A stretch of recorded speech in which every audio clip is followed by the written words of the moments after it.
Good morning, colleagues, delegates. We're delighted to introduce you here to Ireland, and we're delighted that you're here in Dublin this morning, and I hope you all had a pleasant trip over for today's seminar. And I hope in the next day or two, if you do stay in Dublin, that you do get a chance to see some of the sites and see part of our cultural heritage and our fabric in Dublin City. It's interesting, when we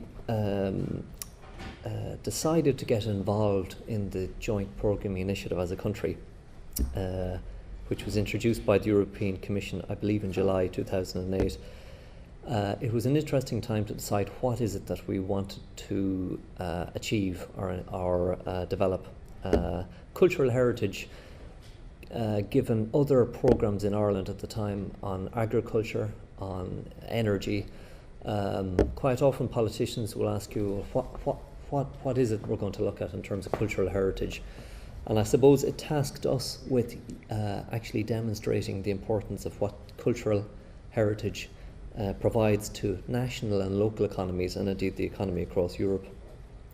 I suppose the objective of joint programme is to increase the value of relevant national and EU R&D funding by joint planning, implementation and evaluation of national research programmes. And the European National Research Programme, we believe, are among the finest and best in the world, but they cannot tackle today's major societal changes alone.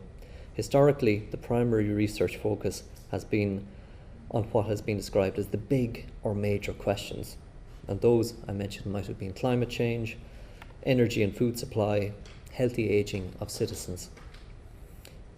But cultural heritage and this JPI is a welcome extension of these many programmes, a recognition that the role of cultural heritage in encouraging a joint European identity is central to research and the research agenda.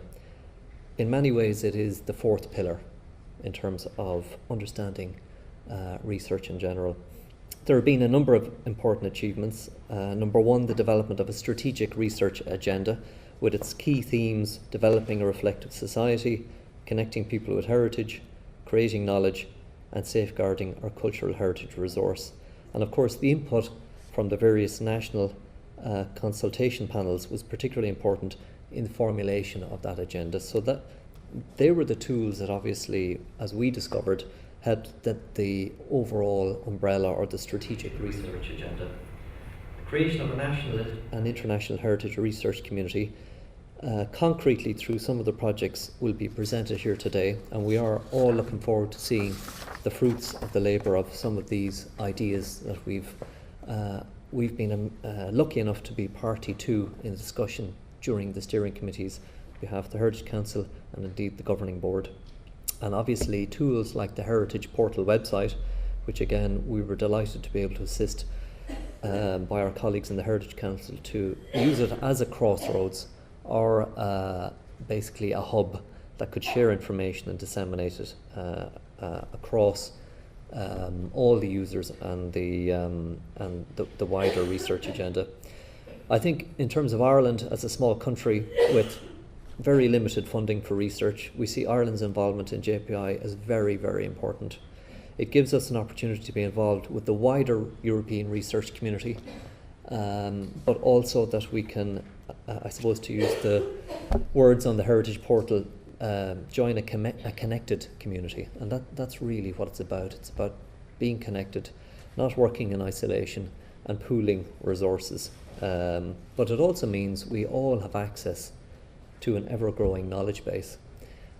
So from our limited experience in the last 3 years on the JPI, we found it to be not only possibly the only research agenda that should be happening in terms of cultural heritage, but mainly a very, very important one.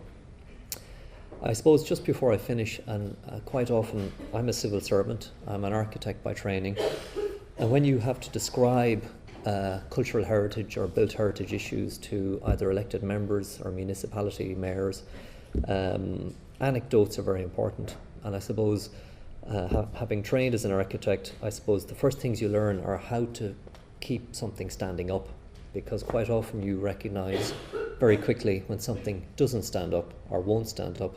And I suppose research is the same thing. It's that constant evaluation will this stand up? Do we have an evidence base to suggest that our policies are going in the right direction? And it was quite interesting, a conversation or an anecdote between a client and an architect, and the client was a mayor of a large municipality, and he asked the architect to design and build him a very large part of a new city. But the client wanted the architect to present his brief to him in 3 simple words. So the architect thought about it, did a little bit of research, and came back to the client and he said, well, I think if you want to build a place, it should be attractive, that people will want to come to, basically. So it should have an identity, a unique identity. It should be durable, so it should last for a long time. And obviously it should be aesthetically pleasing, in that people should look at this and say, well, this is a remarkable place. So on that basis, they developed their brief and they built part of a large city, which we now know today is Rome. And obviously that conversation was had 2,000 years ago between the Chancellor of Rome and Vitruvius Pollio, the author of Treatise de Architectura. So effectively, that conversation doesn't change. We have these conversations with clients, with research bodies, with a whole range of stakeholders. And I suppose the lesson is, if we want to look forward, we constantly have to look back and see what it is that we've learned to assist us going forward. I think as in the research platform, we call that an evidence-based approach. So I hope today we get to see a little bit of what has been done, and maybe we see a little bit of what we can look forward to. And on that note, I wish you very well on the day. Thank you.